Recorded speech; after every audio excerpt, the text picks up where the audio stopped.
할렐루야. 오늘은 열왕기상 20장입니다. 1절에서 11절인데요. 그 중에서 1절에서 6절 보겠습니다. 아람의 베나닷 왕이 그의 군대를 다 모으니 왕 32명이 그와 함께 있고 또 말과 병거들이 있더라. 이에 올라가서 사마리아를 에워싸고 그곳을 치며 사자들을 성 안에 있는 이스라엘의 아합 왕에게 보내 이르기를 베나닷이 그에게 이르되 내 은금은 내 것이요 내 아내들과 내 자녀들의 아름다운 자도 내 것이니라 하매 이스라엘의 왕이 대답하여 말하기를 내 주 왕이여 왕의 말씀같이 나와 내 것은 다 왕의 것이니이다 하였더니 사신들이 다시 와서 이르되 베나닷이 이르노라 내가 이미 내게 사람을 보내어 말하기를 너는 내 은금과 아내들과 자녀들을 내게 넘기라 하였거니와 내일 이맘때 내가 신하들을 내게 보내리니 그들이 내 집과 내 신하들의 집을 수색하여 내 눈이 기뻐하는 것을 그들의 손으로 잡아가리라 한지라. 아멘. 다윗 시대 때 아람은 이스라엘의 속국이었습니다. 그러나 이스라엘이 하나님을 떠나자 그들이 오히려 위협적인 존재가 되지요. 베나닷은 아합에게 내 것은 다 내 것이다 라고 말합니다. 두려운 아합은 그렇다 라고 2절 3절에 대답하게 되지요. 얼마나 수치스러운 일입니까? 아합이 머리를 숙이니까 베나닷은 더 기고만장해서 더 무리하게 나옵니다. 5절 6절에요. 사신들이 와서 이르되 베나닷이 이르노라 내가 이미 내게 사람을 보내어 말하기를 너는 내 은금과 아내들과 자녀들을 내게 넘기라 하였거니와 내일 이맘때 내가 신하들을 내게 보내리니 그들이 내 집과 내 신하들의 집을 수색하여 내 눈이 기뻐하는 것을 그들의 손으로 잡아가리라 한지라 이렇게 말씀하죠. 자기가 직접 온 것도 아닙니다. 신하를 보내서 원하는 것은 무엇이든 가져가겠다고 말합니다. 이것이 하나님을 떠난 자의 비참함입니다. 성도는 내 힘이나 내 능력으로 사는 것이 아닙니다. 하나님의 능력과 그 은혜로 사는 것입니다. 그러므로 하나님을 버린다는 것은 무방비 상태가 된다는 것을 의미합니다. 그러므로 우리는 영원한 만군의 여호와 나의 하나님임을 잊지 말고 하나님만 의지하고 따라 살아야 합니다. 아합의 이 소식을 들은 장로 백성들이 그들을 허락하지 말라라고 말하지요. 7절 8절에요. 이 아합은 아람의 청을 거절합니다. 그리고 한번 싸워보자 라고 말하지요. 11절에요.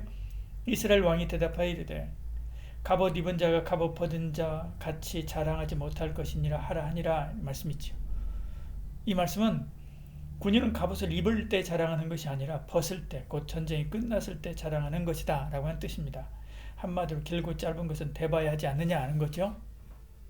전쟁을 시작할 때 하나님은 선지자를 보내어서 내가 이기게 하시겠다라고 말씀하지요. 13절에요. 한 선지자가 이스라엘의 아합 왕에게 나아가서 이르되 여호와의 말씀이 내가 이 큰 무리를 보느냐? 내가 오늘 그들을 내 손에 넘기리니 너는 내가 여호와인 줄 알리라 하셨나이다 말씀합니다. 그리고 그 말씀대로 이기게 하시죠. 21절에요. 악한 왕 아합 그런데도 하나님은 그가 이기게 하십니다. 이유는 13절 후반절에 보는 바와 같이 내가 여호와인 줄 알리라 곧 하나님의 하나님 되심을 알게 하려고 그런 것이죠. 또다시 아람이 공격하고 이번에도 여전히 이기게 하십니다. 그 이유도 내가 여호와인 줄 알리라. 28절 후반절을 이렇게 이야기하고 있죠. 하나님은 끊임없이 여호와 하나님의 참 하나님이심을 아합에게 보여주십니다. 그런데도 그는 그것을 깨닫지 못하지요. 오늘 우리가 그렇습니다. 날마다 하나님의 도우심을 경험합니다.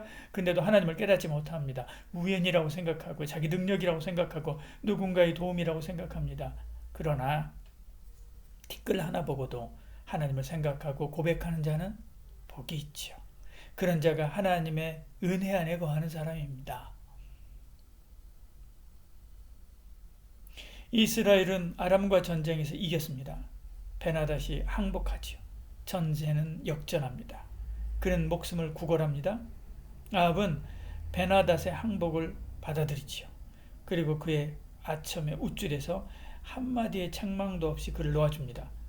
그를 형제로 받아주지요. 34절에요. 베나닷이 왕께 아뢰되 내 아버지께서 당신의 아버지에게 뺏은 모든 성읍을 내가 돌려보내리이다. 또 아버지께서 사마리아에서 만든 것 같이 당신도 다마섹에서 당신을 위하여 거리를 만드소서. 아합이 이르되 내가 이 조약으로 인해 당신을 놓으리라 하고 이에 더불어 조약을 맺고 그를 놓았다라 이렇게 말씀합니다. 이에 하나님은 선지자를 보내어서 아합을 책망하죠. 하나님은 아합을 통해서 그를 심판하려고 하였지만 자기의 자비를 자랑하면서 그를 놓아주었다라고 책망하는 것입니다. 42절에 그가 왕께 아뢰되 여호와의 말씀이 내가 멸하기로 작정한 사람을 내 손으로 놓았은즉 내 목숨은 그의 목숨을 대신하고 내 백성은 그의 백성을 대신하리라 하셨나이다.